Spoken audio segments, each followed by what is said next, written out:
বিশ্বনবী কিয়ামতের দিন শুধু কাঁদতে থাকবে, আকাশের জলজলে সূর্যটা মাথার কাছে চলে আসবে, মাথার মগজগুলো ভাতের মাড়ের মতো গলে গলে নাকের ছিদ্র কানের ছিদ্র দিয়ে বেয়ে বেয়ে পড়বে, তৃষ্ণায় ক্ষুধায় জিহ্বাটা বের হয়ে কুকুরের মতো নাভিস্থল পর্যন্ত ঝুলতে থাকবে। জমিনটারে তামার জমিন বানিয়ে দেওয়া হবে, সবাই শুধু বলবে ইয়া নফসি ইয়া নফসি, আল্লাহ তুমি আমারে বাঁচাও। ওলিরা বলবে ইয়া নফসি, শহীদরা বলবে ইয়া নফসি, নবীরা বলবে ইয়া নফসি, উম্মত বলবে ইয়া নফসি, সবাই বলবে আল্লাহ তুমি আমারে বাঁচাও, আল্লাহ তুমি আমারে বাঁচাও, আল্লাহ তুমি আমারে বাঁচাও। ঠিক ওই মুহূর্তে বিশ্বনবী প্যারা নবী মাকামে মাহমুদে সিজদায় পড়ে কাঁদবে। তিনি ইয়া নফসি না বলে চিৎকার করে কেঁদে কেঁদে বলবে উম্মতি উম্মতি রবলি হাবিলি উম্মতি, ও রব আমার উম্মতকে তুমি বাঁচাও। পুরো কিয়ামত জুড়ে চিৎকার ইয়া নফসি আল্লাহ আমারে বাঁচাও। বিশ্বনবী বলবে ইয়া উম্মতি আল্লাহ উম্মতরে বাঁচাও। সুবহানাল্লাহ পড়বেন না? বিশ্বনবী মাথা তুলবেন না। রব্বুল আলামিন সাইয়েদনা জিবরাইল আলাইহিস সালামকে পাঠাবেন, জিবরাইল যাও নবীকে জিজ্ঞেস করো ইয়া নবী আল্লাহি মা ইউবকি, কেন আপনি কাঁদেন? বিশ্বনবী মাথা তুলবেন না, সিজদারত অবস্থায় উত্তরে বলবেন উম্মতি উম্মতি, আল্লাহ আমার উম্মতের কি হবে আপনি বলেন, আমার উম্মতরে আপনি বাঁচান। সাইয়েদনা জিবরাইল এসে বলে ও মাবুদ আপনার নবী বলে উম্মতের কি হবে, উম্মতের কি হবে? আল্লাহ বলেন জিবরাইল আমার নবীরে যে বলো ইন্না সানুরদিকা ফি উম্মাতিক ফালা নাসু, আমি আমার নবীর দুনিয়ার বুকে যখন মন খারাপ ছিল তখন যেমনি মন ভালো করে দিয়েছি, আজকেও আমার নবীর উম্মতের ব্যাপারে এমন একটা ঘোষণা আমি দেব, এই ঘোষণা শুনে আমার নবী খুশি হয়ে যাবে। সারা দুনিয়াতে দুনিয়ার বুকে নবী যখনই পেরেশান, নবীর মন খারাপ, আমি যেমনি মন ভালো করে দিয়েছি, আজকেও এই কিয়ামতের ময়দানে নবীকে এমন ঘোষণা শোনাবো, এই ঘোষণা শুনে আমার নবী খুশি হয়ে যাবে। চিল্লায় পড়তে হবে আল্লাহু আকবার। আল্লাহ তখন বলবে নবী মাথা তোলেন, মাথা তোলেন, ইরফা রাসাক, নবী মাথা তোলেন, সাল তুতা, আপনার কান্না আমার সহ্য হয় না, সাল তুতা, যা চাবেন তাই দেব। ইশফা তুশাফা, যার ব্যাপারে আপনি আজকে সুপারিশ করবেন তার জন্য আমি সুপারিশ কবুল করে নেব। সাউফা ইউতিকা রাব্বুকা ফাতারদা, নবী এমন এমন জিনিস আপনারে দেব আপনি খুশি হবেন। তারপরও নবী খুশি হবেন না, নবী অস্থির হয়ে থাকবেন আমাদের জন্য একটা পতাকা নিয়ে, আমাদের সবাইকে নিয়ে আমার নবী প্যারা নবী জান্নাতের দরজার মধ্যে একটা ধাক্কা দিবেন, করেন আল্লাহু আকবার। জান্নাতের রক্ষী ফেরেশতা বলবে মান আনতা, আপনি কে? বিশ্বনবী বলবেন আনা মুহাম্মদ, আমার নাম মুহাম্মদ সাল্লাল্লাহু। মুহাম্মদ শোনার পরে গার্ড অফ অনার দিয়ে বিশ্বনবীর জন্য জান্নাতের বিশাল দরজাগুলো খুলে দেয়া হবে। আর জান্নাতের ফেরেশতারা বলবে নবী গো, জান্নাত সৃষ্টির পর থেকে আজ পর্যন্ত আমরা দাঁড়িয়ে আছি, কবে আপনি জান্নাতে ধাক্কা মারবেন আর আপনার জন্য জান্নাতের দরজা খুলে দেব। আপনার আগে যেন কারো জন্য জান্নাতের দরজা খোলা না হয়, এ ব্যাপারে আমাদেরকে কঠোর নির্দেশনা দিয়েছে কে? বিশ্বনবী লক্ষ লক্ষ কোটি কোটি উম্মতে মুহাম্মাদীকে নিয়ে সেদিন জান্নাতের ভেতরে যখন ঢুকবেন তখন বিশ্বনবীর মনটারে খুশি করে দিবে কে? ওয়ালা সাউফা ইউতিকা রাব্বুকা ফাতারদা, নবী এমন এমন জিনিস আপনারে আমি দান করব, আপনি খুশি হয়ে যাবেন। তার মানে মন খারাপ বলে নবীর মন ভালো করে কে? জোরে বলতে হবে। আপনারা ঘুমায় গেছেন, ঘুম ধরছে, কষ্ট হচ্ছে, জিমায়ে পড়েছে মুসলমান, চিল্লায় পড়েন লিল্লাহে তাকবীর, লিল্লাহে তাকবীর, লিল্লাহে তাকবীর। এরপরে নবীর আল্লাহ স্মরণ করে দিচ্ছেন আলাম ইয়াজিদিকা ইয়াতীমান ফাআওয়া ওয়া ওয়াজাদাকা দাল্লান ফাহাদা, নবী গো আমি কি আপনার ইয়াতিম পাই নাই, তারপরে আমি কি আপনার লালন পালনের ব্যবস্থা করি নাই? সুবহানাল্লাহ পড়েন। আমার নবী ইয়াতিম হয়ে বড় হয়েছে, জানেন? ইয়াতিম হয়ে লালিত পালিত হয়েছেন। তিনি যখন মায়ের পেটে বিশ্বনবীর বাবাকে নিয়ে গিয়ে তুলে নিয়েছে কে? 6 বছর বয়সে মাকে তুলে নিল কে? দাদা আব্দুল মুত্তালিবের কাছে লালিত পালিত হলেন। 8 বছর বয়সে দাদাকেও নিয়ে গেল কে? এরপরে ইয়াতিম নবী চাচার কাছে লালিত পালিত হলেন। সুবহানাল্লাহ পড়েন। এজন্য আল্লাহ বললেন আওয়া আলাম ইয়াজিদিকা ইয়াতীমান ফাআওয়া, নবী হে আমি কি আপনার ইয়াতিম পাই নাই? আর আপনারে কি আমি আপনার চাচার কাছে লালন পালনের ব্যবস্থা করে দেই নাই? তো এই ছোট্টবেলায় আপনি এতিম, আপনারা দেখার কেউ নাই, তখন যদি আমি আপনারা সাহায্য করতে পারি, ওই আল্লাহ এখনো আসিরা নাই? বিপদের কালে আমার নবীরে সাহায্য করে উত্তরণের ব্যবস্থা করেছে যে মুসলমানদের এই ক্রান্তি লগ্নে মুসলমানদের সংকট দূর করার জন্য আমার আল্লাহর রহমত আজও আছে না নাই? পরীক্ষা দিতে হবে, আমাদের পরীক্ষায় পাশ করতে হবে। ওয়ালা তাহিনু ওয়ালা তাহজানু ওয়া আনতুমুল আ'লাউনা ইন কুনতুম মুমিনিন। ভয় পেও না, নিরাশ হয়ো না, হতাশ হয়ো না, বিজয় তোমাদেরই হবে যদি মুমিন হও। চিল্লায় বলেন ঠিক কি না? আলাম ইয়াজিদকা ইয়াতীমান ফাআওয়া।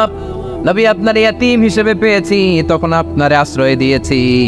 তারপরে আল্লাহ বললেন ওয়া ওয়াজাদাকা দাল্লান ফাহাদা। আপনারে আমি দল্লান হিসেবে পেয়েছি, তারপরে রাস্তা দেখিয়েছি। আপনি রাস্তা খুঁজছিলেন। দল্লুন শব্দের অর্থ গোমরা, পথহারা, কিন্তু রাসূল সাল্লাল্লাহু আলাইহি ওয়াসাল্লামের ক্ষেত্রে এই অর্থ করা যাবে না। আমার নবী গোমরা ছিলেন না, আমার নবী পথভ্রষ্ট ছিলেন না। যদিও অফিসিয়ালি আমার নবী 40 বছর বয়সে নবী হয়েছেন, কিন্তু 40 বছরের আগের জীবনীটাও আমাদের জন্য অনুপম আদর্শ আর নমুনা। চিল্লায় বলেন ঠিক কি না? 40 বছর আগেও নবী সত্য কথা বলতেন। 40 বছর আগে তিনি দান করতেন। নবী হওয়ার আগেও তিনি আত্মীয়দের সাথে সুসম্পর্ক রাখতেন, মানুষের বোঝা বইয়ে দিতেন। সত্য যেখানে বিপন্ন, সাহসী সৈনিক হয়ে বিশ্বনবী দাঁড়িয়ে যেতেন। চিল্লায় এখন ঠিক কি না? এজন্য আল্লাহ বললেন ওয়াজাদাকা দাল্লান ফাহাদা। নবী আপনি পথ খুঁজছিলেন, আমি আপনারে পথ দেখিয়েছি। আমাদেরকে পথ দেখায় কে? রাসূল সাল্লাল্লাহু আলাইহি ওয়াসাল্লাম মহাসত্যের অনুসন্ধান করছিলেন। দল্লান অর্থ এখানে পথহারা পথিকের মতো আপনি খুঁজছিলেন। কই যাবেন? ডানে না বায়ে? মাঝে মাঝে আমাদের এরকম হয় না, চুয়াডাঙ্গা থেকে কুষ্টিয়া কি এই রাস্তায় যায় না এইটায় যায়? বুঝতে পারতেছি না তো। অনেক রাতে যদি রওনা দেন, কেউ বলারও নাই, দেখায় দেওয়ার মতো কেউ নাই, বাজার টাজার বন্ধ, মাঝে মাঝে আমরা ঝামেলায় পড়ে যাই। আমরা যারা বক্তা, আমরা ঝামেলায় পরিবেশ। অনেক রাতে রাতে বাড়িতে ফিরি, এই জেলা থেকে ওই জেলায়, রাত 3টার দিকে লোক নাই, ডানা যাবো না বায়ে যাবো। পুলিশ ভাইরা মাঝে মাঝে সহায়তা করে, অনেক সময় পুলিশও নাই, তখন ভরসা একজনের উপর, তিনি কে? তো রাসূল সাল্লাল্লাহু আলাইহি ওয়াসাল্লাম সত্যের পথ খুঁজছিলেন, ডানে না বায়ে? আল্লাহ বললেন বায়ে না, ডানে যান। ফাহাদা, আল্লাহ হেদায়েতের রাস্তায় তুলে দিলেন। সুবহানাল্লাহ পড়েন। আমরা যদি পথ ভুলে যাই, আমাদের পথ দেখায় কে? সবাই বলেন আমাদের পথ দেখায় কে? আমি যদি কোনদিন পথে ভুলে যাই, হাত ছানি দিয়ে কাছে নিও, মমতার বন্ধনে আমায় বেঁধে সব ভুল ক্ষমা করে দিও। পড়েন, আমি যদি কোনদিন পথে ভুলে যাই, হাত ছানি দিয়ে কাছে নিও, মমতার বন্ধনে আমায় বেঁধে সব ভুল ক্ষমা করে দিও। পড়েন আমিন। আমাদের পথ দেখায় কে? আমরা প্রতিদিন পড়ি ইহদিনাস সিরাতাল, সবাই পড়েন ইহদিনাস সিরাতাল। ও আল্লাহ আমাদেরকে সরল সঠিক পথ দেখাও। আল্লাহ বললেন নবী আপনাকে আমি পথ দেখিয়েছি। এরপর আল্লাহ বললেন ওয়াজাদাকা আইলান ফাওয়ানা। নবী আপনি ছিলেন নিঃস্ব, আপনার টাকা পয়সা ছিল না। খাদিজার সাথে বিয়ে দেওয়ার মাধ্যমে আমি আপনার নিঃস্বতা দূর করে ধনী বানিয়ে দিয়েছি। সুবহানাল্লাহ পড়েন। রাসূল সাল্লাল্লাহু আলাইহি ওয়াসাল্লাম মেষ চড়াতেন। মা বাআসাল্লাহু নাবিয়্যান ইল্লা রাআল গানাম। এই পৃথিবীতে এমন কোন নবী নাই যেই নবী ছাগল চড়ায় নাই। আপনারা ছাগল চড়ান তো? আপনাদের তো এই যে কি বলে ব্ল্যাক গোট, চুয়াডাঙ্গার ব্ল্যাক গোট নাকি সারা দুনিয়ায় বিখ্যাত। হ্যাঁ, ব্ল্যাক বেঙ্গল, কি বলে ব্ল্যাক বেঙ্গল। ছাগল পালেন কে কে দেখি তো চুয়াডাঙ্গায়? ওরে আল্লাহ, ছাগল তো নিয়ে যাওয়া লাগবে কয়েকটা, দেখা যায় অনেক ছাগল। মেহেরপুরও বিখ্যাত না? মাশাআল্লাহ, চুয়াডাঙ্গার ছাগল অনেক বিখ্যাত। তো সব নবীরা ছাগল ছড়িয়েছেন। বুখারীর বর্ণনা, মা বাআসাল্লাহু নাবিয়্যান ইল্লা রাআল গানাম। এই পৃথিবীতে এমন কোন নবী নাই যে নবী ছাগল চড়ায় নাই। বিশ্বনবী ছাগল চড়াতেন অল্প কিছু পারিশ্রমিকের বিনিময়ে। সুবহানাল্লাহ পড়েন। কারণ আমার নবী শিখিয়েছেন পরিশ্রমে লজ্জা নেই, লজ্জা অলসতায়। ঠিক কিনা? পরিশ্রমে কোনো লজ্জা আছে? লজ্জা অলসতায়, ঠিক কিনা? রাসূল সাল্লাল্লাহু আলাইহি ওয়াসাল্লামের টাকা পয়সা ছিল না। আম্মাজান খাদিজাতুল কুবরা রাদিয়াল্লাহু তাআলা আনহার সাথে যখন বিয়ে হলো, বিয়ের পরে এই ধনাঢ্য মহিয়সী নারী বললেন, ইয়া রাসূলুল্লাহ, আমার সম্পদের দরকার নাই, আমি আপনারে পেয়েছি, আপনারে পেয়ে আমি খুশি। আমার সব সমুদয় সম্পত্তি আপনার পায়ের সামনে আমি ঢেলে দিলাম, আপনি ইচ্ছা মতো ইসলামের জন্য, ইসলাম প্রচারে এই সম্পদ ব্যয় করা শুরু করে দেন। সুবহানাল্লাহ পড়তে পারলেন না? ওয়াজাদাকা আইলান ফাআগনা, তাফসিরে এসেছে ফাআগনা বিখাদিজা, তবে আপনি ছিলেন নিঃস্ব, দরিদ্র, টাকা পয়সা ছিল না, খাদিজার সাথে বিয়ের মাধ্যমে আমি আপনার ধনী বানিয়ে দিলাম। তার মানে নবী আপনি ছিলেন ইয়াতীম, আপনার আমি লালন পালনের ব্যবস্থা করে দিলাম। আপনি পথ খুঁজছিলেন কোন পথে আগাবেন, পথ দেখাইয়া দিলাম। আপনি নিঃস্ব ছিলেন, আমি আপনার লালন পালনের ব্যবস্থা করে দিলাম, পথ দেখাইয়া দিলাম। আপনার টাকা পয়সা ছিল না, খাদিজার সাথে বিয়ের মাধ্যমে ধনী বানাইয়া দিলাম। সুবহানাল্লাহ। নবীর মন খারাপ তো, নবীর মন ভালো করার চেষ্টা করতেছে। দেখেন বন্ধু বন্ধু রাগ ভাঙায় কি করে। ও নবী আপনি রাগ করেন কেন? ওই যে আপনি ছোটবেলায় কষ্টে ছিলেন, আমি তো ঠিক করে দিলাম সব। ও নবী আপনি পথ খুঁজতেছিলেন, বিপদে ছিলেন, আমি তো পথ দেখাইয়া দিলাম। টাকা ছিল না, বিয়ের পরে টাকার ব্যবস্থা করে দিলাম। তো আপনার টেনশন কিসের? টেনশন তো আমি আল্লাহ। চিল্লায় বলেন ঠিক কি না? মুমিন কখনো টেনশন করে না, মুমিন তার সব কিছু ন্যস্ত করে দেয় একজনের উপর, তিনি কে? এবার বিশ্বনবীকে 3টা কর্মসূচির ঘোষণা দিয়ে আল্লাহ সূরাটা শেষ করবেন। কর্মসূচি 3টা শুনতে মনে যায়? এই কর্মসূচি 3টা পকেটে করে বাড়িতে নেওয়া যাবে? উত্তর হয় নাই, আওয়াজ হয় নাই। এই 3 কর্মসূচি নিয়ে আজকে বাড়িতে ফিরতে যাই, পারা যাবে? পারা যাবে। কর্মসূচি নাম্বার 1 আল্লাহ বলেন ফাআম্মাল ইয়াতীমা ফালা তাকহার, ও নবী কখনো এতিমদেরকে আপনি তাড়িয়ে দেবেন না, এতিমদের সাথে খারাপ আচরণ করবেন না। আপনাদের এলাকায় এতিমখানা আছে নাকি? আছে? তরিক ভাইয়ের মাদ্রাসায় আছে এতিম? আছে? মাশাআল্লাহ। তো এই যে এতিমদের সাথে খারাপ আচরণ করতে নিষেধ করেছে কে? ফাআম্মাল ইয়াতীমা ফালা তাকহার, নবী এতিমদের সাথে খারাপ আচরণ করবেন না, কারণ আপনি নিজেই এতিম ছিলেন, ঠিক কিনা? এতিমদের সাথে আমরা ভালো আচরণ করব। এতিমকে ভালোবাসা মানে নবীকে ভালোবাসা, কারণ আমার নবী এতিম হয়ে বড় হয়েছেন। চিল্লায় বলেন ঠিক কিনা? যারা এতিমকে ভালোবাসে তাদেরকে ভালোবাসে কে? বিশ্বনবী এতিমদের লালন পালনকারীদেরকে এত ভালোবাসতেন, যারা এতিমদেরকে যত্ন নেয়, যারা এতিমদেরকে লালন পালন করে, তাদের উদ্দেশ্যে বিশ্বনবী বললেন আনা ওয়া কাফিলুল ইয়াতীমি কাহাতাইন, আনা ওয়া কাফিলুল ইয়াতীমি কাহাতাইন। আমার 2টা আঙ্গুল দেখা যায়? সবাই দেখতে পাচ্ছেন? এই 2টা আঙ্গুলের মাঝখানে কি খুব গ্যাপ আছে নাকি বেশি? নাই। বিশ্বনবী বললেন আনা ওয়া কাফিলুল ইয়াতীমি কাহাতাইন, আমি এবং ইয়াতীমের লালন পালনকারী কিয়ামতের দিন প্রতিবেশীর মতো এইভাবে কাছাকাছি একসাথে থাকবো। এজন্য এতিমদের সাথে ভালো আচরণ করবেন, এতিমদেরকে ঘাড় ধাক্কা দিয়ে বের করে দিবেন না। অনেকে আছে এতিমদেরকে ঘাড় ধাক্কা দিয়ে বের করে দেয়, আছে না? না যাই আছে না? আরাআইতাল্লাযী ইউকাযযিবু বিদ্দীন ফাযালিকাল্লাযী ইয়াদউল ইয়াতীম। কিছু লোক আছে যারা আখিরাতে বিশ্বাস করে না, জান্নাত জাহান্নামে বিশ্বাস করে না, তারা দিনকে অস্বীকার করে, ইয়াতীমকে ঘাড় ধাক্কা দিয়ে বের করে দেয়। বিশ্বনবী ইয়াতীম হয়ে বড় হয়েছেন, তাই বিশ্বনবীকে প্রথম কর্মসূচি দিলেন ফাআম্মাল ইয়াতীমা ফালা তাকহার, নবী হে কখনো ইয়াতীমকে ঘাড় ধাক্কা দিয়েন না, ইয়াতীমকে ধমক দিয়েন না, ইয়াতীমকে তাড়িয়ে দিবেন না। অনেকে আছে তাদের হৃদয় শক্ত, চোখ দিয়ে পানি নামে না, এরকম শক্ত হৃদয়ের মানুষ আছে না? নাই? না নাই? কান্না আসে না, হৃদয় নরম হয় না। এক সাহাবী এসে বললেন ইয়া রাসূলুল্লাহ, আমার হৃদয়টা বড় শক্ত, আমার কলবটা বড় শক্ত, আমার চোখ দিয়ে পানি নামে না, আমার হৃদয়টা আমি নরম করতে চাই, কি করে নরম করব? বিশ্বনবী বললেন হৃদয় নরম করতে চাও? ইরহামিল ইয়াতীম, এতিমের প্রতি রহম দিল হও। ওমসাহ রাসা, এতিমের মাথায় হাত বুলিয়ে দাও। ওয়া আতঈমহু মিন তাআমিক, তুমি যা খাবে ওখান থেকে এতিমরেও খাও। তালিনু কলবুক, তোমার হৃদয়টারে নরম করে দিবে কে? ওয়া তুদরাকু হাজাতুক, তোমার মনের নেক মাকাসেদ পূরণ করে দিবে কে? এজন্য মাঝে মাঝে একটু এতিমখানায় যাবেন, এতিমদের সাথে বসবেন, ওদেরকে একটু সদকা করবেন, দান সদকা করবেন, ওদেরকে খাওয়াবেন, ওদের মাথায় হাত বুলিয়ে দিবেন, আপনার হৃদয়টারে নরম করে দিবে কে? বাংলাদেশে কিছু লোক আছে এতিমরে আদর করা তো দূরের কথা, এতিমের মাল ডাল খেয়ে সব সাবার করে দেয়, এরকম আছে না নাই? এতিমের সম্পদ খেয়ে ফেলে এরকম ডাকাইত আছে না নাই? ভাই মারা গিয়েছে, ভাতিজা আহা, মরার আগে ভাই তার আরেক ভাইকে সম্পদ দিয়ে গেল, আমার ছেলেটারে দেখো এতিম, ছেলের তো কিছু দেয় নাই, ভাতিজার জন্য তো কিছু রাখেই নাই, সব খেয়ে শেষ করে ফেলছে, এরকম আছে না নাই? আল্লাহ বললেন খবরদার এতিমের সম্পদ মেরে দিও না। এতিমের সম্পদ খেয়ে ফেলো না।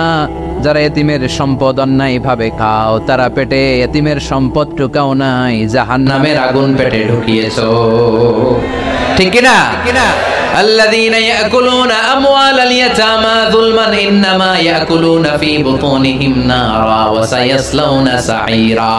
যারা ইতিমের সম্পদ অন্যায় ভাবে খায়, তারা ইতিমের সম্পদ খায় নাই, খেয়েছে জাহান্নামের আগুন। কার কথা? আরো জোরে বলেন, কার কথা? এজন্য আমরা ইতিমের সাথে খারাপ আচরণ করব না। চুয়াডাঙ্গার সম্পদশালী ভাইরা এতিমের সাথে ভালো আচরণ করেন, এতিমের মাথায় হাত বুলিয়ে দেন, এতিমকে খাওয়ান। এতিমরে ভালোবাসা মানে আমার নবীরে ভালোবাসা, কারণ আমার নবী এতিম ছিলেন। ঠিক কিনা? প্রথম কর্মসূচি এতিমদের যত্ন নিও। দ্বিতীয় কর্মসূচি ওয়া আম্মাস সাইলা ফালা তানহার। নবী হে, 2 নাম্বার কর্মসূচি, ভিক্ষুককে ধমক দিয়ে কখনো তাড়িয়ে দিও না। সুবহানাল্লাহ পড়েন। ভিক্ষুককে তাড়িয়ে দেয়া যাবে? দিতে না পারলে, আপনার কাছে না থাকলে ভদ্রভাবে বলবেন ভাই নাই, কিন্তু ধমক দিবেন কোনোদিন? দরজায় এসে যদি দাঁড়ায়, কিছু টাকা দেন, কিছু চাল দেন, 2টা ডিম দেন, ধমক দিবেন? ধমক দিবেন? আপনার বাড়িওয়ালা বানাইছে কে? উত্তর দেন না কেন? বাড়িওয়ালা বানাইছে কে? ওকে ভিক্ষুক বানিয়েছে কে? ওকে বাড়িওয়ালা বানিয়ে আপনারও ভিক্ষুক বানাতে পারতো কে? গাড়ি দিয়ে আমরা রাস্তায় ছুটি, জ্যামের মাঝখানে যখন আটকায় অনেকে এসে টাকা চায়, সুযোগ হলে দিয়েন, ধমক দিয়েন না, মনে কষ্ট দিয়েন না। খবরদার, এতিমের মনে যদি কষ্ট লাগে, আপনার দুনিয়াও শেষ, আখিরাতও শেষ। ঠিক কি না? খবরদার, যারা ফরিয়াদি, যারা সাইল, যারা ভিক্ষুক, যারা হাত পাতে, তাদের সাথে খারাপ আচরণ করো না। নবী হে, তাদেরকে ধমক দিও না। তোমার গাড়ি যখন জ্যামের মধ্যে আটকে যায়, পথবঞ্চিত শিশুরা, পথশিশুরা, সুবিধা বঞ্চিত শিশুরা ক্লাসের সামনে এসে নক করে, বলে স্যার 2টা টাকা দেন, কিছু খাবার দেন, কিছু খাই নাই, যদি পারেন দিয়ে দেন, ধমক দিয়েন না। কারণ ওরে পথ শিশু বানাইছে কে? রাস্তার ফকির বানাইছে কে? আপনাকে গাড়িতে বসে আরাম করার সুযোগ দিল কে? ওরে গাড়িতে বসানোর সুযোগ আল্লাহর আছে না নাই? আর আপনারে ভাঙ্গা থালা হাতে দিয়ে রাস্তায় নামাইতে আল্লাহর কয় ঘন্টা লাগে? চিল্লায় বলো মুসলমান, কয় ঘন্টা লাগে? 1 সেকেন্ডও লাগে না। এজন্য ওয়া আম্মাল ইয়াতীমা ফালা তাখহার ওয়া আম্মাস সাইলা ফালা তানহার। এতিমকে গলা ধাক্কা দিয়ে বের করে দিও না, আর ফরিয়াদিকে তাড়িয়ে দিও না। খবরদার। সব শেষে আল্লাহ বললেন ওয়া আম্মা বিনিআমাতি রাব্বিকা ফাহাদ্দিস। নবী হে, আল্লাহর যত নিয়ামত আপনি পেয়েছেন, নিয়ামতগুলোর বর্ণনা করে দেন। সুবহানাল্লাহ পড়েন। ওয়া আম্মা বিনিআমাতি রাব্বিকা ফাহাদ্দিস। আপনার রবের দেয়া নিয়ামতের বর্ণনা করেন। আল্লাহ যে নিয়ামত দিয়েছে এটা বর্ণনা করলে দোষ নাই। আল্লাহ আপনারে টাকা দিয়েছে, আপনি শুকরিয়া করেন আর বলেন আলহামদুলিল্লাহ, আল্লাহ দিয়েছে আমারে, এটাতে কোনো গুনাহ আছে? না, বরং আল্লাহ আদেশ করেছে, ইন্নাল্লাহা ইউহিব্বু আইয়ারা আসারা নি'মাতিহি আলা আবদি। আল্লাহ তাআলা তার বান্দাকে কি নিয়ামত দিল তার একটা নমুনা আল্লাহ তার বান্দার মধ্যে দেখতে চায়। আপনি কোটি টাকার মালিক, আপনি ছিঁড়া কাপড় পরতে পারবেন? আপনি কি কিপটামি করলে কি আল্লাহ খুশি হবে? না। আপনি যদি ধনী হন, আপনার পোশাকে, আশাকে, চলনে, বচনে ওই ধনীর একটা পরিচয় থাকতে হবে। আপনি বলবেন আল্লাহ আমাকে গাড়ি দিয়েছে, আলহামদুলিল্লাহ, শুকরিয়া করবেন। আল্লাহ আমাকে বাড়ি দিয়েছে, শুকরিয়া করবেন কার? নেয়ামত করলে বাড়িয়ে দেয় কে? নেয়ামতের শুকরিয়া যখন আদায় করা কোনো বান্দা শুরু করে দেয়, নেয়ামতের বাড়ি ধারা আরো বাড়িয়ে দেয় কে? লা ইন শাকারতুম লা আযীদান্নাকুম। যদি শুকরিয়া করো আমি বাড়িয়ে দেব। ওয়ালা ইন কাফারতুম ইন্না আযাবি লাশাদীদ। আর যদি না শুকরি করো, জেনে রেখো তা আমার আযাব, আমার গজব, আমার শাস্তি, আমার পানিশমেন্ট বড় কঠিন। ওয়া আম্মা বিনিআমাতি রাব্বিকা ফাহাদ্দিস। 3 নম্বর কর্মসূচি, হে নবী, আপনি নিয়ামতের শুকরিয়া করার পাশাপাশি নিয়ামতের বর্ণনা দেন। কি নিয়ামত আপনি পেয়েছেন এটা আপনি বলে বেড়ান, আর শুকরিয়া করবেন একজনের, তিনি কে? তাহলে প্রথম কর্মসূচি ছিল ইয়াতিমের সাথে ভালো আচরণ করতে হবে। ঠিক কিনা? চুয়াডাঙ্গার ভাইয়ের, আমরা কি ইয়াতিমের সাথে আজ থেকে ভালো আচরণ করতে পারবো? যে ব্যক্তি 50 বছর ধরে নামাজ পড়ে, এই বেটা যে কয় লক্ষবার সূরা ফাতিহা পড়ছে বেটা নিজেও জানে না। ঠিক কিনা? আচ্ছা, আপনারা কি জানেন যে সূরা আর রহমানে একটা আয়াত আছে, যে আয়াতটা আল্লাহ বারবার ওই সূরার ভেতরে উল্লেখ করেছে, সূরা আর রহমানে? জানেন কি আয়াতটা? কি আয়াত? ফাবিআইয়ি আলা রাব্বিকুমা তুকাযযিবান। এই আয়াতটা আল্লাহ তাআলা 1 বার 2 বার নয়, 31 বার উল্লেখ করেছেন সূরা আর রহমানের ভেতরে। সুবহানাল্লাহ পড়েন। তার মানে জরুরি কথা সব জায়গায় বলতে হয়, বারবার বলতে হয়, চিল্লায় বলতে হবে, ঠিক কি না? আজকে আমরা সূরা দোহা থেকে কথা শুনবো। সূরাতুদ দোহা, আওয়াজ করে বলেন তো সূরাটার নাম কি? এই আপনাদের গলার আওয়াজ। সারা বিকাল আর সন্ধ্যায় চিল্লাচিল্লি করতে করতে আপনাদের এনার্জি শেষ, তাই না? সূরাটার নাম সূরাতুদ দোহা। আওয়াজ করে বলেন তো সূরার নাম কি? মাশাআল্লাহ, আওয়াজ আছে তো? এনার্জি শেষ হয়ে যায় না এখনো বেঁচে আছে চুয়াডাঙ্গার লোক। তো আলোচনা শেষ পর্যন্ত এরকম আওয়াজ করে উত্তর দেয়া যাবে? মাশাআল্লাহ, এখন একেবারে ঠান্ডা। এবার আমরা প্রাণ খুলে কথা শুনবো কোরআনের। এই সূরাটা কোরআনের 93 নাম্বার সূরা। কত নাম্বার? এই সূরায় আয়াত আছে 11টা। কয়টা? এই সূরাটা মাক্কি সূরা। কি সূরা? মাশাআল্লাহ। আমি সবসময় বলি, যেহেতু লক্ষ লক্ষ মানুষের গ্যাদারিং, আমরা যদি ক্লাসের মতো করে প্রশ্ন করে উত্তর করি তাহলে আপনাদের মনে থাকবে, কিছু মেসেজ নিয়ে যেতে পারবেন। এই জন্য কষ্ট হলেও শেষ পর্যন্ত উত্তর দেওয়া যাবে বাঘের বাচ্চার মতো চিল্লায়া, ইনশাআল্লাহ। তাহলে আমি প্রশ্ন করি, উত্তর দেন। আওয়াজ করে বলেন তো সূরাটার নাম কি? কত নাম্বার সূরা? আয়াত সংখ্যা কত? সূরাটা মাদানী সূরা। কি সূরা? মাশাআল্লাহ, মনে রাখছেন তো দেখি। এই সূরাটা একটা আশা জাগা নিয়ে সূরা। হতাশ ব্যক্তিদের জন্য এই সূরায় মেডিসিন আছে, প্রেসক্রিপশন আছে, আছে রেমেডি।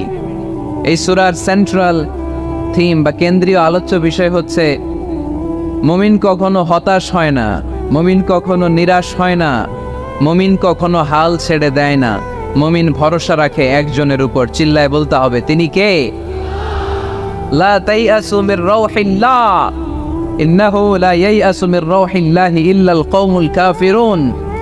সাইয়েদনা ইয়াকুব আলাইহিস সালাম তার ছেলেদেরকে বলেছিলেন, কলিজার টুকরা, আমার বাছাধনেরা, আল্লাহর রহমত থেকে নিরাশ হয়ো না। আল্লাহর দয়া, কৃপা, করুণা, মার্সি, ব্লেসিংস এন্ড বাউন্টিজ থেকে নিরাশ হয়ো না। কাফেররা ছাড়া আল্লাহর রহমত থেকে কেউ নিরাশ হয় না। মুমিন কখনো আল্লাহর রহমত থেকে নিরাশ হয় না। হ্যাঁ, মুমিনের জীবনে বিপদ আসে, ক্রাইসিস আসে, সংকট আসে। বিপদ নাই, সমস্যা নাই, পেরেশানি নাই, এরকম জীবন কারো আছে? কেউ দাঁড়ায় বলতে পারবেন, হুজুর আমার জীবনে কোনো বিপদ নাই, কোনো সমস্যা নাই? কেউ বলতে পারবেন? বিপদ, পরীক্ষা আল্লাহ আমাদেরকে দেয় পরীক্ষা করবার জন্য, ঠিক কিনা? বিপদ আল্লাহ আমাদেরকে দেয় আমাদের কোমরগুলোকে সোজা করবার জন্য, আমাদের পায়ের নিচের মাটিকে শক্ত করবার জন্য, প্রতিকূল পরিবেশে নিজের অবস্থানকে শক্তভাবে জানান দেওয়ার জন্য। চিল্লায় বলেন, ঠিক কিনা? এজন্য যারা হতাশ, যারা নিরাশ, যারা টেন্সড, ফ্রাস্ট্রেটেড পিপল, হতাশদের জন্য এই সূরায় আছে আশা, আশার বাণী, আলোর বাণী। কারণ দোহা মানে আলো। দোহা মানে কি? আলো কথাটা শুনতেই লাগে ভালো, ঠিক কিনা? আলো বললেই কেমন ভাল লাগে না? কারণ আশার আলো, এটা সম্ভাবনার আলো। অন্ধকার দেখলে বাচ্চারা ভয় পায়, আলো দেখলে বাচ্চারা ভয় পায়। এজন্য আমরা অন্ধকার চাই না, আমরা চাই আলোর পথ। এই কোরআন এসেছে আমাদেরকে আলোকিত করতে, ঠিক কিনা? আল্লাহ রাসূল সাল্লাল্লাহু আলাইহি ওয়াসাল্লামের খুব মন খারাপ, তিনি খুব বিচলিত, তিনি খুব পেরেশান।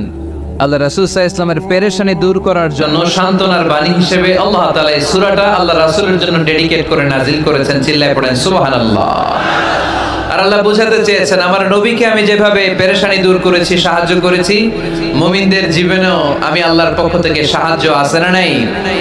এজন্য আমরা কখনো হতাশ হব না। এই মেসেজটা যদি বাড়িতে আজকে নিয়ে যেতে পারো চুয়াডাঙ্গার ছেলেরা, অনেকে হতাশ ব্যক্তি জীবনে, পেশাগত জীবনে, পারিবারিক জীবনে হতাশ, চাকরি হয় না, ব্যবসায় মন্দা।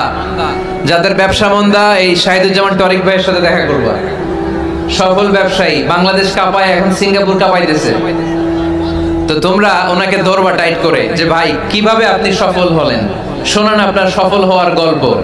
How to succeed in life, কিভাবে ব্যবসায় সফল হতে হয়, কিভাবে আইকন হতে হয়। শহীদ ভাইয়ের কাছ থেকে চুয়াডাঙ্গার ছেলেরা জেনে নিবা। মুমিন কখনো হতাশ হয় না।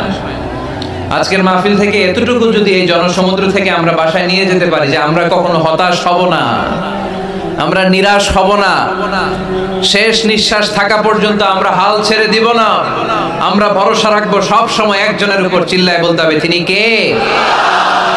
Every time you feel like you cannot go on, you feel so lost that you are so alone.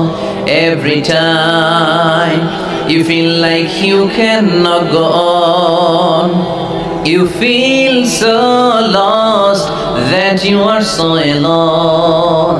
Don't despair and never lose hope, 'cause Allah is always by your side. Inshallah, pardon, inshallah, inshallah, you'll find your way. Inshallah, inshallah, inshallah, you will find your way. পড়েন আল্লাহু আকবার। আমরা কখনো নিরাশ হই না, আমরা হতাশ হই না, আমরা ভরসা রাখি একজনের উপর, তিনি কে? আমরা জানি রাত যত গভীর হয় অন্ধকার তমানিসা ভেদ করে সুবহে সাদিক হয়। আমরা জানি গর্ভবতী নারীর যেদিন পেটের ব্যথা বেদনা বাড়তে থাকে ওই দিন নতুন মেহমান আগমনের সময় ঘনাতে থাকে। আমরা জানি বিশ্বাসীদের জীবনে কষ্ট, দুঃখ, যন্ত্রণা, পরীক্ষা যত বাড়তে থাকে সুখের দিন কাছে আসতে থাকে। চিল্লায় বলো ঠিক কিনা? এজন্য আমরা হতাশ হব না, হাল ছেড়ে দিব না, শেষ নিঃশ্বাস ত্যাগ করা পর্যন্ত আমরা ভরসা রাখবো একজনের উপর, তিনি কে? আল্লাহ রাসূল সাল্লাল্লাহু আলাইহি ওয়াসাল্লাম হতাশ হলেন, পেরেশান হলেন, নবীর পেরেশানি দূর করার জন্য আল্লাহ তাআলা এই সূরাটা নাজিল করেছে। সুবহানাল্লাহ পড়েন। তাহলে এই সূরার কেন্দ্রীয় আলোচ্য বিষয় কি? এটা কি চুয়াডাঙ্গাবাসীদের কাছে ক্লিয়ার? Clear clear clear. এবার আমরা শুনবো এই সূরার একটা ব্যাকগ্রাউন্ড আছে, কোন প্রেক্ষাপটে এই সূরা নাজিল হলো। আল্লাহ রাসূল সাল্লাল্লাহু আলাইহি ওয়াসাল্লামকে আল্লাহ বললেন, ইয়া আইয়ুহার রাসূলু বাল্লিগ মা উনজিলা ইলাইক, নবী কোরআনে যা নাজিল করেছি সব আপনি পৌঁছে দিন, কিছু গোপন রাখা যাবে না। এই কোরআনের কোনো কিছু বিশ্বনবী গোপন রেখেছে? সবাই বলেন না কেন, গোপন রেখেছে নাকি সব প্রচার করে দিয়েছে? সব প্রচার করে দিয়েছে। হঠাৎ করে হেরা গুহায় বিশ্বনবীর কাছে নাজিল হলো ইকরা বিসমি রাব্বিকাল্লাযী খালাক খালাকাল ইনসানা মিন আলাক ইকরা ওয়া রাব্বুকাল আকরামুল্লাযী আল্লামা বিল কলম আল্লামাল ইনসানা মা লাম ইয়ালাম। পড়েন সুবহানাল্লাহ। আল্লাহ নাজিল করলেন, নবী পড়ো, তোমার প্রভুর নামে যিনি সৃষ্টি করেছেন, তুমি যা জানতে না তা তোমার রব তোমারে শিখিয়েছেন, কলমের মাধ্যমে তোমাদেরকে জ্ঞান দিয়েছেন। সুবহানাল্লাহ। ইকরা বিসমি রাব্বিকাল্লাযী খালাক, read in the name of your lord who has created. পড়ো তোমার প্রভুর নামে। কোরআনের প্রথম বাণী পড়ো। কোরআনের প্রথম বাণী কি? সবাই বলেন, প্রথম বাণী কি? আল কোরআনের প্রথম বাণী পড়ো, আল হাদিসে নবীর কথা পড়ো। আল কোরআনের প্রথম বাণী পড়ো, আল হাদিসে নবীর কথা পড়ো। পড়ে পড়ে শেখো, শিখে শিখে তুমি তোমার নিজের জীবন গড়ো। সুবহানাল্লাহ। পড়ে পড়ে পড়ে নিজের জীবন গড়তে হবে। নাজিল হলো ইকরা বিসমি রাব্বিকাল্লাযী খালাক, যা নাজিল হলো নবী প্রচার করে দিলেন। এরপরে আরেক সূরা নাজিল হলো ইয়া আইয়ুহাল মুযাম্মিল কুমিল লাইলা ইল্লা কালিলা, বিশ্বনবী প্রচার করে দিলেন। এরপরে নাজিল হলো ইয়া আইয়ুহাল মুদ্দাসসির কুম ফাআনযির, বিশ্বনবী প্রচার করে দিলেন। যাই প্রচার নাজিল হয় তাই তিনি প্রচার করে দেন, যাই নাজিল হয় তাই তিনি প্রচার করে দেন। এরকম চলতে থাকলো কিছুদিন, কিন্তু হঠাৎ করে আর কোনো কোরআনের আয়াত নাজিল হয় না, ওহী আসা বন্ধ হয়ে গেল। ফলে নবীও নতুন কোনো কথা মক্কার লোকদেরকে শোনাতে পারে না। মক্কার লোকেরা বলল, ঘটনা কি মুহাম্মদ, নতুন নতুন আয়াত এতদিন বলতা, এখন বলো না কেন? বলো। বিশ্বনবী বলতে পারে না, কারণ বিশ্বনবী কি মন গড়া কোনো কথা বলে? সবাই যদি বুঝে থাকেন উত্তর দেন, বিশ্বনবী কি মন গড়া কথা কোনোদিন বলেছে? রব্বুল আলামিন বলেন, ওয়ামা ইয়ানতিকু আনিল হাওয়া ইন হুয়া ইল্লা ওয়াহয়ুন ইউহা, আমার নবী মন গড়া কোনো কথা বলেন না, আমার পয়গম্বর মন মস্তিষ্ক কোনো প্রসূত কথা তোমাদের কাছে পেশ করে না। আকাশ থেকে জিব্রাইল মারফত যা তিনি শুনতে পান তা তিনি মক্কাবাসীদের কাছে পৌঁছে দেন। সুবহানাল্লাহ। তো নাজিল হতো, নবী পৌঁছে দিতেন, এখন বন্ধ, পৌঁছাতে পারে না।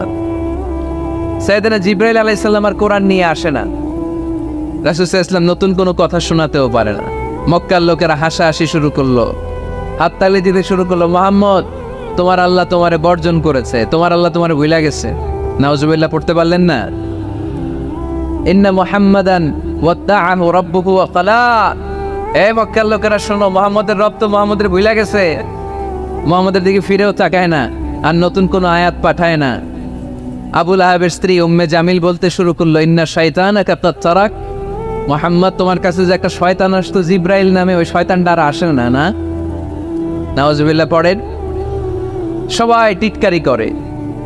এখন রাসূল সাল্লাল্লাহু আলাইহি ওয়াসাল্লাম কিছু বলতেও পারে না, কারণ তিনি তো মন গড়া কিছু বলেন না, যা নাজিল হয় তা পৌঁছে দেন। রাসূল সাল্লাল্লাহু আলাইহি ওয়াসাল্লাম খুব পেরেশান হয়ে গেলেন, চিন্তায় পড়ে গেলেন, হতাশ হয়ে গেলেন, আর মনে মনে ভাবলেন, কি রে, আমি কোনো ভুল করলাম না তো? আমার কোনো অন্যায় হয়ে গেল না তো? এত অপেক্ষা করতেছি, আকাশের দিকে তাকিয়ে আছি, নতুন আয়াত আসে না কেন? আমি কবে নতুন আয়াত শোনাবো?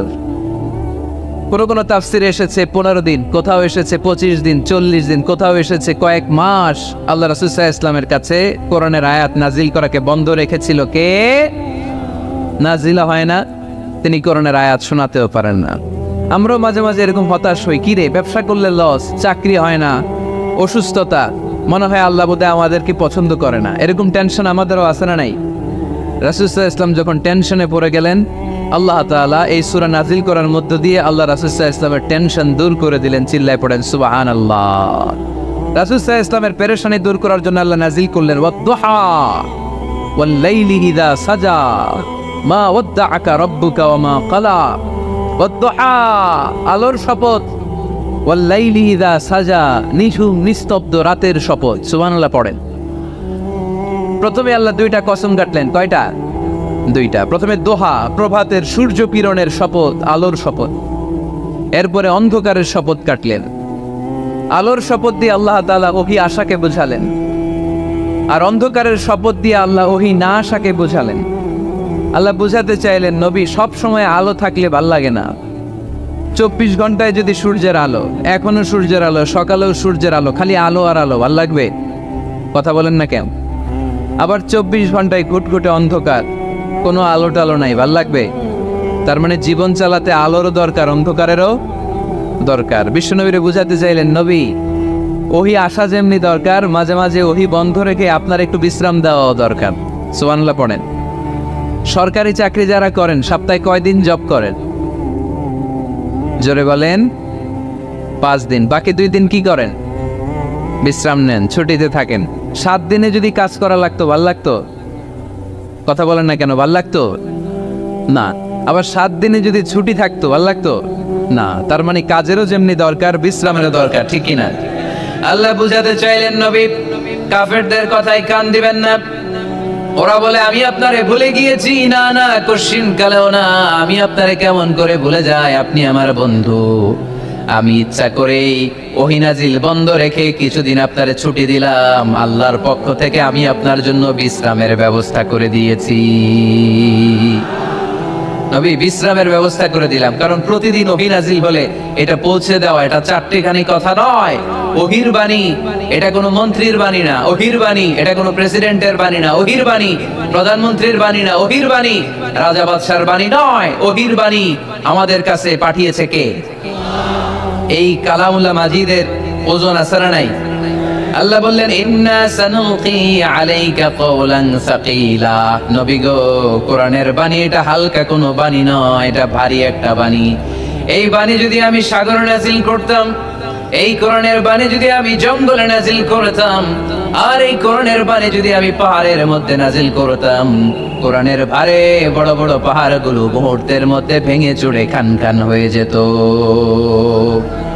লাউ আনজালনা هذا القرآن على جبل لرأيته خاشعا متصدعا من خشية الله নবী হে, এই কোরআনকে আপনার উপর নাজিল না করে যদি আমি হিমালয় পাহাড় মাউন্ট এভারেস্টের উপর নাজিল করতাম, আমেরিকার আলাস্কা মাউন্টেন রেঞ্জের উপর নাজিল করতাম, ইউরোপের আল্পস পর্বতমালায় নাজিল করতাম, আমি যদি বড় বড় তুর পাহাড়ের উপর নাজিল করতাম, আপনি দেখতেন কোরআনের ভারে পাহাড়গুলো ভেঙে চুড়ে খান খান হয়ে গিয়েছে। তার মানে কোরআনের ওজন আছে না নাই? কোরআনের বাণী কি পাতলা, হালকা না ভারী? সবাই বলুন, হালকা না ভারী? কতটা ভারী? রাসূল সাল্লাল্লাহু আলাইহি ওয়াসাল্লাম যখন ওটের উপর বসে থাকতেন, তখন কোরআনের আয়াত নাজিল হলে ওটের পা মাটির মধ্যে দেবে যেত। ঘোড়ার উপর যখন বসে থাকতেন, তখন কোরআনের আয়াত নাজিল হলে ঘোড়া মাটিতে বসে যেত। মাঝে মাঝে আল্লাহ রাসূল সাহাবীদের পায়ের উপরে মাথা রেখে ঘুমাতেন। সাইয়েদনা যায়েদ রাদিয়াল্লাহু তাআলা আনহুর পায়ের মধ্যে, রানের মধ্যে মাথা রেখে বিশ্বনবী একবার ঘুমালেন। যায়েদ রাদিয়াল্লাহু তাআলা আনহু বলেন, অনেকক্ষণ বিশ্বনবী শুয়ে রইলেন, কিন্তু আমার কষ্ট হয় নাই, আমি টের পাই নাই। কিন্তু হঠাৎ বিশ্বনবীর উপর কোরআন যখন নাজিল হওয়া শুরু হয়ে গেল, আমার মনে হলো বিশ্বনবীর মাথার ওজন উহুদ পাহাড়ের সমান ভারী হয়ে গেছে। এতক্ষণ ধরে বিশ্বনবীর মাথার কোনো ওজন নাই। হঠাৎ যখন কোরআনের আয়াত নাজিল হতে লাগলো, দেখলাম বিশ্বনবীর মাথার ওজন এতটা বেড়ে গিয়েছে, আমার মনে হচ্ছে আমার পায়ের হাড় আর রান ফেটে মুহূর্তের মধ্যে খান খান হয়ে যাবে। তার মানে কোরআনের আয়াত সব সময় রিসিভ করা, ওহী সব সময় নেয়া এবং ওহীর বাণী পৌঁছে দেয়া, এটা সাধারণ কোনো কাজ নয়। সব সময় ওহী লাগাতার নাজিল হলে নবীর কষ্ট হয়ে যাবে। এজন্য নবীর কষ্ট দূর করার জন্য সরকারি চাকরি যারা করেন যেমনি ছুটি পান, নবীকে একটু ছুটি আর বিশ্রামে রাখার জন্য আল্লাহ তাআলা ইচ্ছা করেই ওহী নাজিল বন্ধ রেখেছেন। চিল্লায়ে পড়েন সুবহানাল্লাহ। এজন্য আল্লাহ তাআলা নবীকে আশ্বস্ত করে বললেন, নবী ওয়াদ-দুহা ওয়াল-লাইলি ইযা সাজা মা ওয়াদ্দা'আকা রাব্বুকা ওয়া মা ক্বালা ওয়ালাল আখিরাতু খায়রুন লাকা মিনাল উলা ওয়ালাসাউফা ইউ'তিকা রাব্বুকা ফাতারদা। পড়েন আল্লাহু আকবার। সূরার শুরুতে আল্লাহ শপথ কাটলেন দুইটা। কয়টা? সবাই বলেন, আরো জোরে বলতে হবে, কয়টা? তাহলে শপথের পর্ব শেষ। শপথ যখন শেষ, তারপরের তিনটি আয়াতে কনফার্মেশন। আল্লাহ তাআলা তার নবীকে কনফার্ম করেছেন যে নবী আমি আপনার সাথে আছি, নবী আমি আপনার সাথে আছি। এই এলাকার ওসি সাহেব যদি আপনারে বলে আমি আপনার সাথে আছি, সাহস লাগবে না? এসপি সাহেব যদি বলে আপনার সাথে আছি, সাহস লাগবে না? এমপি সাহেব যদি বলে সাথে আছি, সাহস লাগবে? প্রধানমন্ত্রী যদি বলে ভয় নাই, সাথে আছি, সাহস লাগবে না? ডোনাল্ড ট্রাম্প যদি বলে ভয় নাই, সাথে আছি, সাহস লাগবে? আর রাজাদিরাজ মালিকুল আমলাক, গোটা বিশ্বের সব রাজাদের রাজা মহারাজা আল্লাহ যদি বলে সাথে আছি, সাহস লাগে কি লাগে না? বিশ্ব নবীরে সাহস যোগালেন।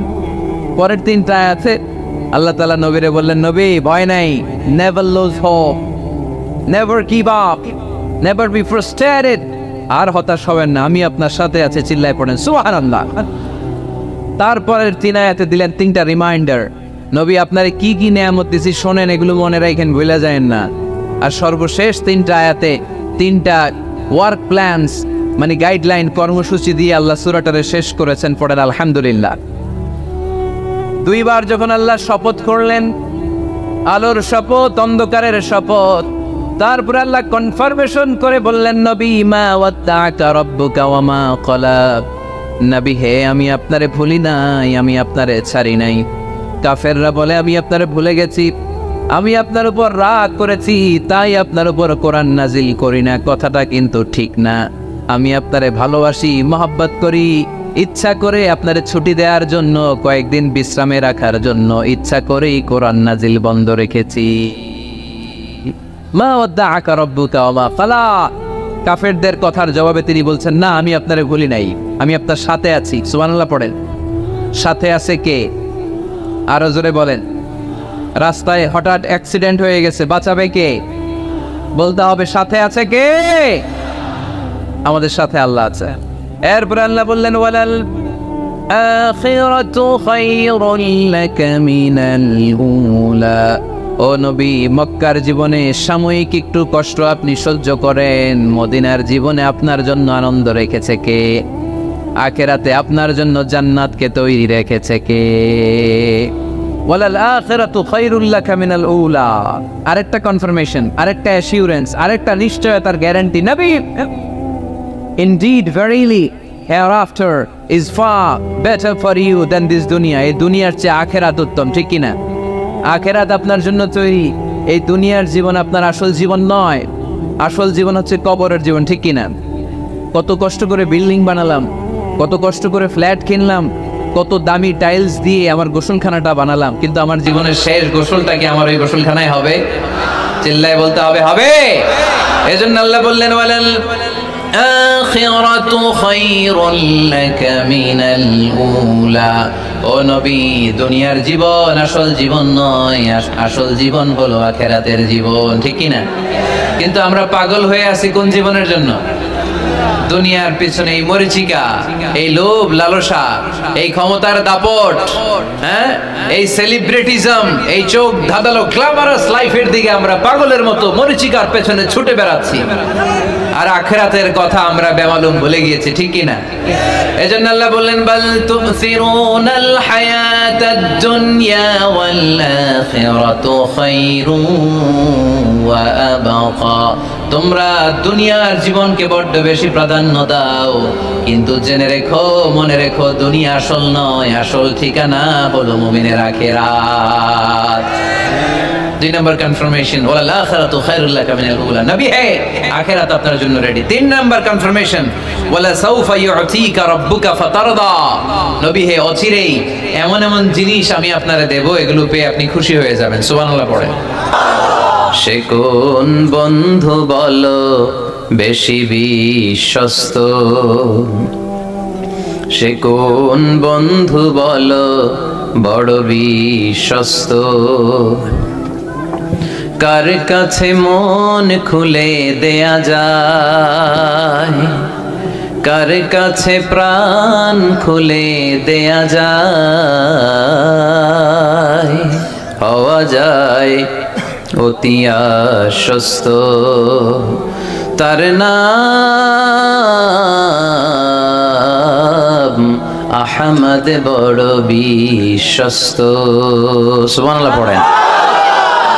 সাইয়েদনা ঈসা আলাইহিস সালামকে আল্লাহ পৃথিবীতে পাঠিয়েছেন শুধু এই অ্যানাউন্সমেন্টটা দেওয়ার জন্য যে ইয়াতি মিন বাদি ইসমুহু আহমদ, আমার পরে একজন নবী আসবে যার নাম হবে আহমদ। আহমদ বড় বিশ্বস্ত। এজন্য রাসূল সাল্লাল্লাহু আলাইহি ইসলামকে আমরা নবী হিসেবে পেয়ে খুশি না বেজার? ইসলামকে ধর্ম হিসেবে পেয়ে খুশি না বেজার? কিন্তু অনেকেই আমরা যে মুসলমান এটা নিয়ে খুশি না। তারা সাহসিকতার সাথে ঘোষণা দিতে পারে না যে ইন্নী মিনাল মুসলিমিন। কিন্তু আমাদের ইসলাম নিয়ে গর্ব করা উচিত, কারণ এই ধর্মকে পাঠিয়েছে কে? এটা মন মস্তিষ্ক প্রসূত কোনো ধর্ম নয়, ঠিক কিনা? এটা কি আমাদের বাপ দাদার কথা অনুযায়ী চলে? ইসলাম কি নেতার কথা অনুযায়ী চলে? মসজিদের ইমামের কথা অনুযায়ী চলে? ইসলামের বিধানগুলো সরাসরি নাজিল করেছে কে? সাইয়েদনা ওমর ফারুক বলতেন, নাহনু কওমুন আ'আজ্জানাল্লাহু বিল ইসলাম। আমরা তো এমন জাতি যে জাতিকে আল্লাহ তাআলা ইসলামের দ্বারা সম্মানিত করেছে।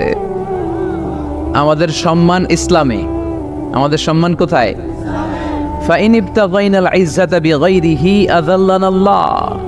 ইসলাম রেখে দিয়ে অন্য কোথাও যদি আমরা সম্মান তালাশ করি তাহলে আমাদেরকে অপমানিত করে ছাড়বে কে? এজন্য আমরা যে মুসলমান এটা বুক ফুলিয়ে বলা যাবে তো? পৃথিবীর সব নবীরা মুসলমান ছিলেন। আল্লাহর দেয়া ধর্মের নাম হচ্ছে ইসলাম, এবং এই ইসলামের বিজয় অবশ্যম্ভাবী। পড়েন সুবহানাল্লাহ। যার প্রমাণ আমরা পত্রপত্রিকা খুললে, ইন্টারনেট ব্রাউজ করলে, BBC news, Al Jazeera news, CNN cable news নেটওয়ার্কের নিউজ পড়লে আমরা জানতে পারি যে গোটা বিশ্বের বিভিন্ন ধর্মাবলম্বী লোকেরা নিজেদের ধর্ম রেখে দিয়ে তারা কালিমা পড়ে মুসলমান হয়ে যাচ্ছে।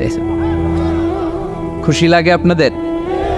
আপনারা কি জানেন যে আমরা ইবাদত করি মসজিদে, খ্রিস্টানরা ইবাদত করে কোথায়? গির্জায়, তাই না? গির্জাকে ইংরেজিতে কি বলে জানেন? চার্চ বলে।